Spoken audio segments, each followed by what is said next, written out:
M'dzina la Atate ndi la Mwana ndi la Mzimu Woyera. Amen. Tikulandireni abale ndi alongo mwa Ambuye pano patilankhuleni Ambuye lero pa 24 Meyi 2025 limene ndi loweruka, ndipo mpingo wathu ukutipempha kunena kuti tisinkhesinkhe komanso tiphunzire pochita chaka cha Our Lady Help of Christians. Pamene tikuchita chaka chimenechi chikugwirizana kwathunthu ndi uthenga wabwino wa lero umene ukutilimbitsa mtima ngakhale tikukumana ndi masautso osiyanasiyana. Mulungu amene adatiyitana adzatilimbitsa m'masautso amene ife tikukumana nawo mu utumiki wathu. Ndipo njira imene ife Mulungu angathe kutithandizira ndi kutula mapemphero athu kwa Mulungu kudzera mwa Mayi Mariya, chifukwa ndiwo amene ali gwero la chithandizo chathu. Pamene tikuchita chaka chimenechi, mawu athu oyamba akuchokera mu buku la Ntchito za Atumwi.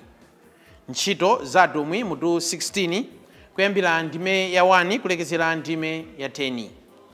Amene akutiwerengera mawu oyamba ndi a Esther Chigaru kuchokera ku Christ the King Cathedral mu Archdiocese ya Johannesburg mdziko la South Africa. Ndipo uthenga wathu wabwino wa lero ukuchokera mu uthenga wa Yohane mutu 15 kuyambira ndime ya 18 kulekezera ndime ya 21. Amene akutiwerengera mawu amthenga wabwino komanso kutigawira mawu ndi Reverend Father John Enoch Kaliwamba kuchokera ku Our Lady of Fatima Salima Parish mu Archdiocese ya Lilongwe. Abale ndi alongo mwa Ambuye, tiyeni tikhalire limodzi. Chonde olokerani ku Macedonia kuno muzatithandize. Mawu oyamba. Mawu a m'buku la Ntchito za Atumwi. Paulo adafika ku Delibe ndi ku Listara. Kumeneko kudali wophunzira wina dzina lake Timoteyo. Mayi wake adali Myuda osanduka okhulupirira, koma bambo wake adali Mgiriki. Abale aku Listara ndi aku Ikoniyo ankantama Timoteyoyo. Motero Paulo adafuna kuti iye amperekeze. Tsono adamuumbala chifukwa cha Ayuda amene anali kumeneko, pakuti onse ankadziwa kuti bambo wa Timoteyo ndi Mgiriki. Pamene ankadusa m'mizinda, ankadziwitsa anthu mfundo zimene atumwi ndi akulu ampingo aku Yerusalemu aja adapanga, nkumawawuza kuti azisunge. Motero m'mipingo ya Akhristu inkamangidwa pa chikhulupiriro cholimba, ndipo olowamo ankachulukirachulukira tsiku ndi tsiku. Paulo ndi anzake aja adapitirira dera la Frigia ndi la Galatiya, pakuti Mzimu Woyera adawaletsa kulalika mawu a Mulungu ku Asia. Pamene adafika ku malire a Misiya, adayesa kulowa m'dera la Bitiniya, koma Mzimu wa Yesu sudawalole. Motero adapitirira Misiya nakafika ku Troasi. Usiku Paulo adaona m'masomphenya munthu wina wa ku Macedonia atayima nkumapempha kuti, chonde olokerani ku Macedonia kuno muzatithandize. Iye ataona zimenezi, nthawi yomweyo tidakonza ulendo opita ku Masedoniya, chifukwa tidadziwadi kuti Mulungu ndiye watiwongolera kuti tiwalalikire uthenga wabwino anthu akumeneko. Mawu a Ambuye. Tithokoze Mulungu. Anthu odalira zapansi pano adzadana ndi Akhristu. Ambuye akhale nanu, akhalenso ndi mzimu wanu. Mawu a mu Uthenga Wabwino monga adalembera Yohane Woyera. Ulemu kwa inu Ambuye. Ngati anthu odalira zapansi pano adana nanu, kumbukirani kuti adadana ndi ine asadadane nanu.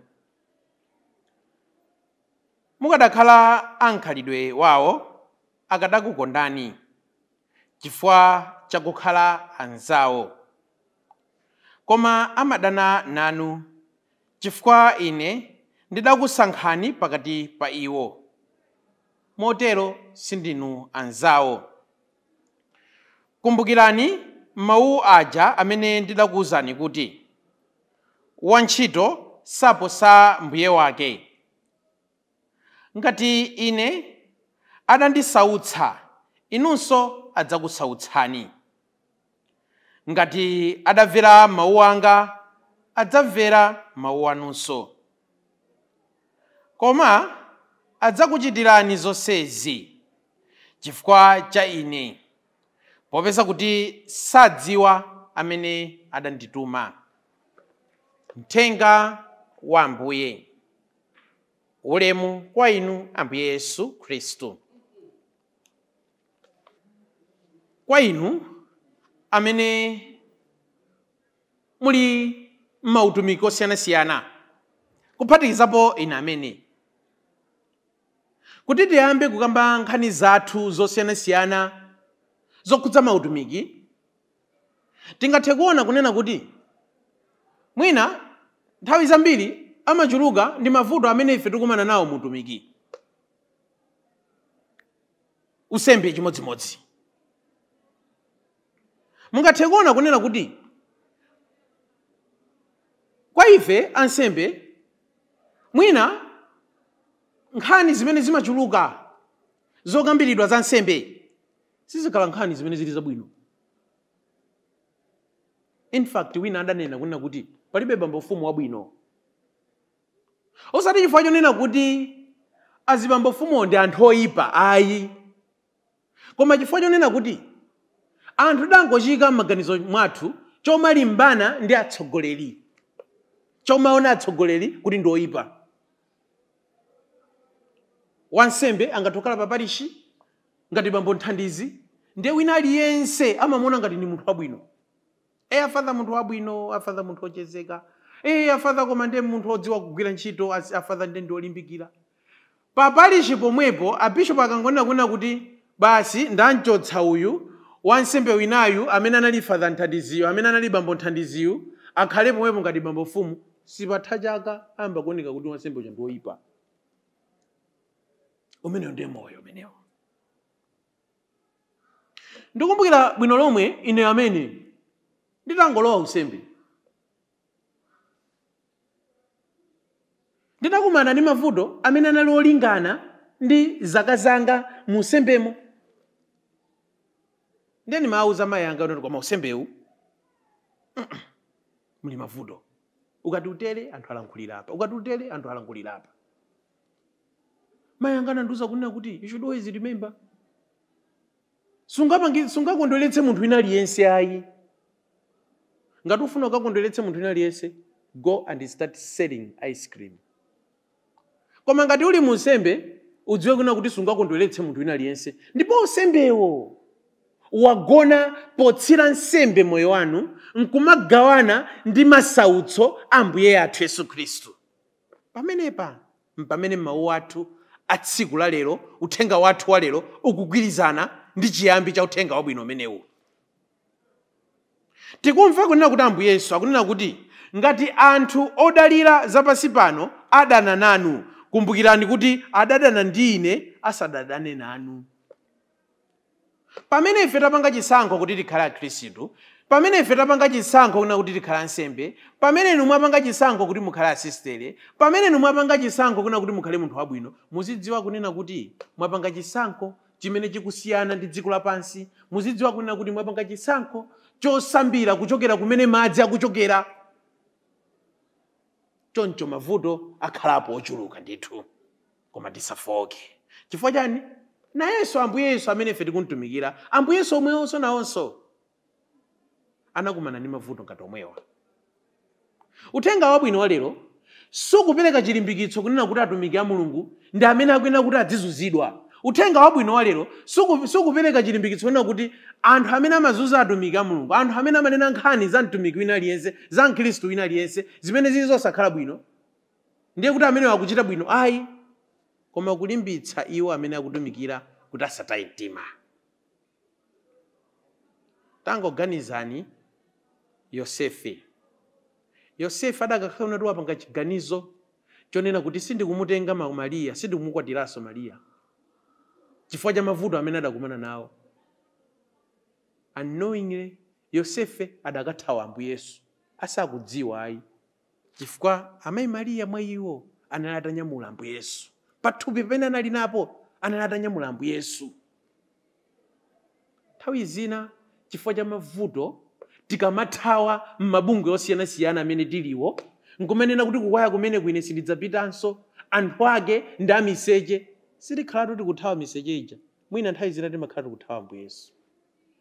Nthawi zina tumautumikiwa tikamawavula kuti usembewu ndi chinthu cholemetsa, kuli bwino ndisiye ndikapange zina. Mwinatu sitikhala tikuthawa mavuto ayi, timakhala tikuthawa Ambuye Yesu. Chifukwa Ambuye Yesuwo ndi amene poyambirira adasauka, komanso Ambuye Yesuwo ndi amene inu ndi amene ine tikuwatumikira.